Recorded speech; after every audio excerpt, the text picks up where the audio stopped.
To our practice for this week. I really appreciate you joining in this process of these short weekly practice videos. So thank you so much for joining.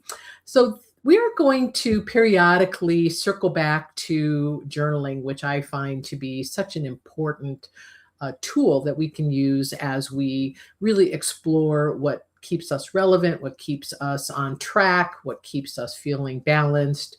And it's just something I think that is so really accessible. It has so many forms that, generally speaking, most of us can find a way to journal. So, the practice that I want to talk about this week is a version of an unsent letter, and it is a letter from present day self to future self. So, here's the process, and I'm just going to outline this for you briefly, recognizing that you're going to want to spend a little bit of time doing this. Okay.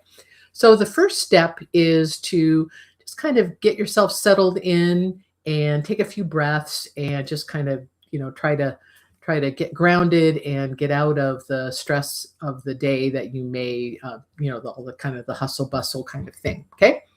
So once you've accessed that space, I want you to imagine yourself 1 year from today. Okay.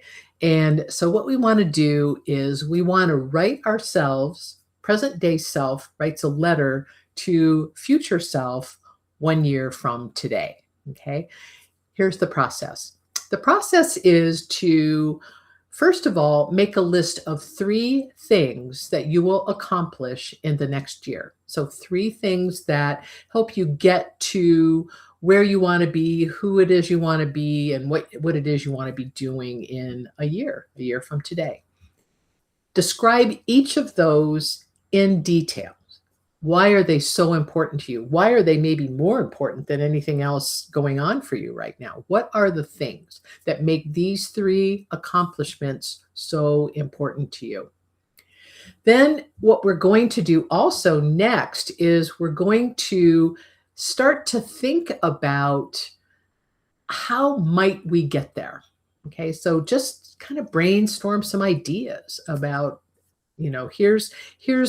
here are some potential steps that I could take to get to this accomplishment, potential steps I could take to get to this other accomplishment. So just go through that process of just writing down ideas, and they can be completely outrageous. None of that really matters. Remember, nobody's going to look at this except you.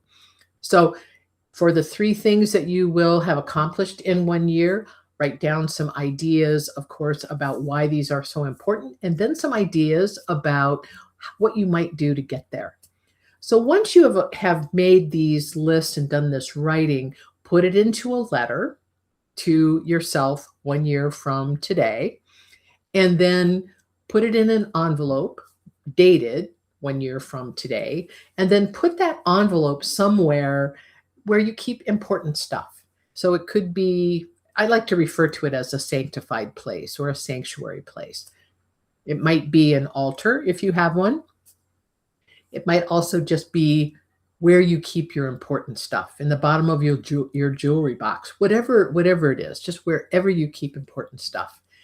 And then just go about your day, go about your life, go about your week. So one of the comments that I want to make about this is that many times we tend to think, because we have written this down and we have, these things in mind, that we're going to actively keep this at front of mind, in terms of when we are setting goals, when we're doing our action plans for the day or the week, or however you do that for yourself.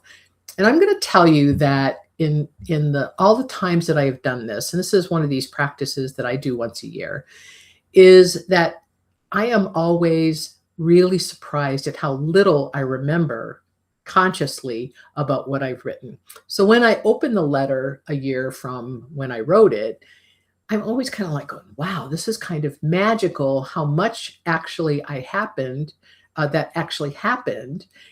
that I did, that I accomplished without really being completely consciously aware of what I was actually doing according to what I had laid out in this letter. It's really an interesting, fascinating process. So, at any rate, give this a whirl. Let me know what you think, and I will see you next week. Thank you.